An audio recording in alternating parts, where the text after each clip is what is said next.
कभी सोचा है कि अगर कोई अपना खोया हुआ दांत दोबारा उगा सके तो कैसा हो? ये ख्याल कल तक साइंस फिक्शन लगता था, लेकिन आज हम इसी इनकलाबी सवाल की गहराई में उतर रहे हैं।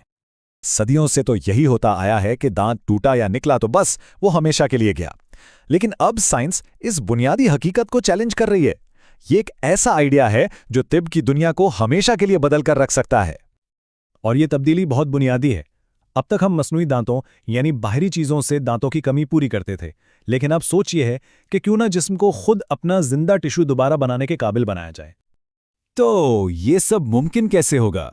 इसका जवाब हमारे दांतों के अंदर ही छुपा हुआ है, जहां कुछ नाकाबिले यकीन हयातियाती महमार यानी खास किस्म के सेल्स मौजूद हैं। ये हैं डेंटल पल्प स्टेम सेल्स। ये हमारे दांतों के बिल्कुल मरकज में मौजूद नर्म जिंदा गूदे, जिसे पल्प कहते हैं, में पाए जाते हैं।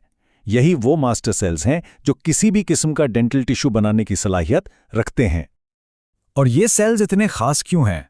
एक तो इन्हें हासिल करना बहुत आसान है, जैसे बच्चों के दूध के दांतों या अकलदार से, और ये बोन मैरो की स्टेम सेल से कहीं ज्यादा तेजी से बढ़ते हैं, जो इन्हें तजदीदी तिब के लिए एक बेहतरीन जरिया बनाते हैं। लेकिन सिर्फ इन सेल्स का होना काफी नहीं। साइंसदानों को वो हिदायतनामा भी चाहिए था जो इन सेल्स को बताए कि उन्हें कब, कहां और क्या बनाना है। यहां एक बहुत बड़ी कामयाबी मिली जब ये पता चला कि दांत बनने का अमल एक टीम वर्क है। इसमें 2 मुख्तलिफ टीमें हैं और हर एक का अपना खास काम है, जिन्हें अलग अलग मॉलिक्यूलर सिग्नल्स कंट्रोल करते हैं। पहली टीम दांत की जड़ की बुनियादी और सख्त साख्त बनाती है। ये एक खास सिग्नलिंग पाथवे, जिसे WNT पाथवे कहते हैं, से हिदायत लेती है। ये समझे कि ये एक तरह का ऑर्डर है जो सेल्स को बताता है कि उन्हें सख्त टिश्यू बनाना है। दूसरी टीम का काम सपोर्ट फराहम करना है। ये वो टिश्यूज बनाती है जो दांत को जबड़े में मजबूती से जकड़े रखते हैं, और ये टीम बिल्कुल मुख्तलिफ हिदायत पर अमल करती है, जिससे हेजहॉग सिग्नलिंग पाथवे कहा जाता है। तो अहम बात यह है कि इन दोनों रास्तों को समझकर साइंसदानों के हाथ एक मुकम्मल ब्लूप्रिंट लग गया है। अब वो जानते हैं कि स्टेम सेल्स को कैसे कंट्रोल करके खोए हुए टिश्यूज को दोबारा बनवाया जा सकता है। अच्छा, तो ये सब सिर्फ थ्योरी नहीं है। आइए देखते हैं कि इन उसूलों को हकीकत में इंसानों पर कैसे आजमाया जा रहा है। किसी भी नए इलाज को क्लिनिक तक लाने के लिए सख्त जांच पड़ताल की जरूरत होती है। उसके लिए मुनज़्ज़म जायजे किए जाते हैं, जो सैकड़ों तहकीकात का निचोड़ निकालकर काबिल एतमाद सबूत फराहम करते हैं, ताकि ये यकीनी बनाया जा सके कि इलाज महफूज और मौसर है। और नताइज वाकई बहुत उम्मीद अफजा हैं। ये जायजे इस बात की तस्दीक करते हैं कि स्टेम सेल्स क्लिनिकल ट्रायल्स में जबड़े की हड्डी को कामयाबी से दोबारा बना रहे हैं, जो इस टेक्नोलॉजी के हकीकी सलाहियत को जाहिर करता है। लेकिन इस तमाम जोश व खरोश के बावजूद इस टेक्नोलॉजी को आम इस्तेमाल तक लाने में अभी भी कुछ बड़ी रुकावटें बाकी हैं।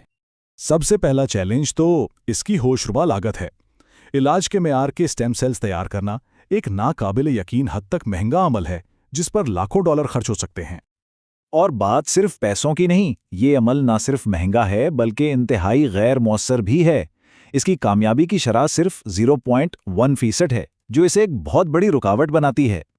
माहिरीन ने एक हकीकत पसंदाना टाइमलाइन भी बनाई है। पहले छोटे और आसान टिश्यूज जैसे मसूड़ों की तजदीद पर काम होगा और फिर बड़े आदाब की तरफ बढ़ा जाएगा। तो अगरचे मुकम्मल दांत दोबारा उगाना अभी कुछ दूर है, लेकिन सफ़र सही सिमत में है।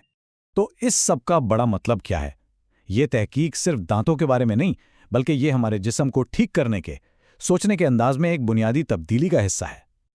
इससे हासिल होने वाला सबक ये है कि ये सिर्फ डेंटिस्ट्री की बात नहीं, ये एक ऐसे मुस्तकबिल की झलक है जहां हम अपने जिस्म के हिस्सों को मसनूई चीज़ों से बदलने के बजाय उन्हें अंदर से ही ठीक करेंगे।